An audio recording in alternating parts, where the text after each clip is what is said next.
Stick in the mud. The manager was as good as his word, Scarlowy continued.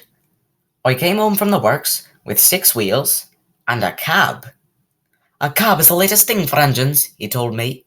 I hope it'll cheer you up after your disappointment. Renius chuckled. It cheered him up too much, and those silly coaches made him worse. Such a handsome engine, they tittered. 6 wheels and a cab so distinguished, my dears. It's a pleasure to see him. He soon got too big for his wheels. Scarlowy smiled ruefully. I did too, he said. Go on, Renius. He boasted about his cab till I was tired, said Renius. You should get one like me and be up to date, he would say. No, thank you. You look like a snail with that horse on your back. You don't go much faster either. Slow am I? Let me tell you, who was late 3 times last week. Oh, it's no use talking. You're just an old stick in the mud. He called me more names, and we quarrelled. We ended up back to back, not speaking. It went on for days and days. One Monday morning, Scarlowy had to take the workman's train to the quarry. It had rained for 3 days. You always pick me up for wet days, he complained. You, said Mr. Bobby, have a cab to keep us dry. Come on.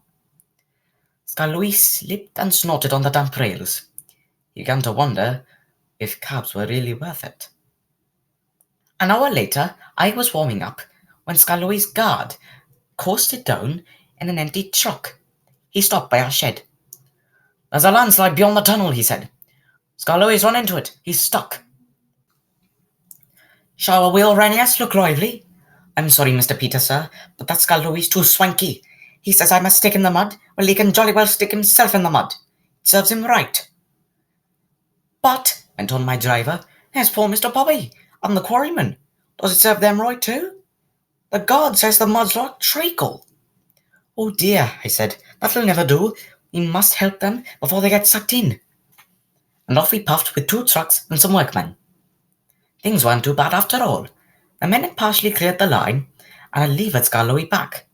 He was hissing and grumbling dreadfully, but we didn't listen to him. We cleared the rest of the line, and I pushed Scarlowy out of the way before taking the quarryman to work. Mr. Bobby had cleaned and oiled his wheels and motion, so that when I returned with the coaches, I could help him back to the shed. I'm sorry I was swanky, he said at last.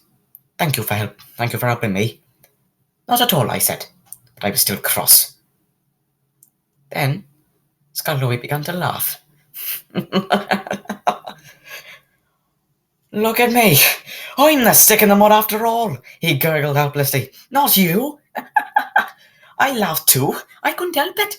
He looked so funny. We were laughing there when the cleaners came, and we were still laughing when they left. Poor engines, they said, tapping their foreheads.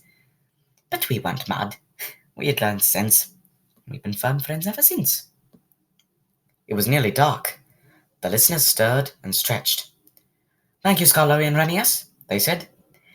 Now you've told us about the old days, we can give you both a splendid birthday next week.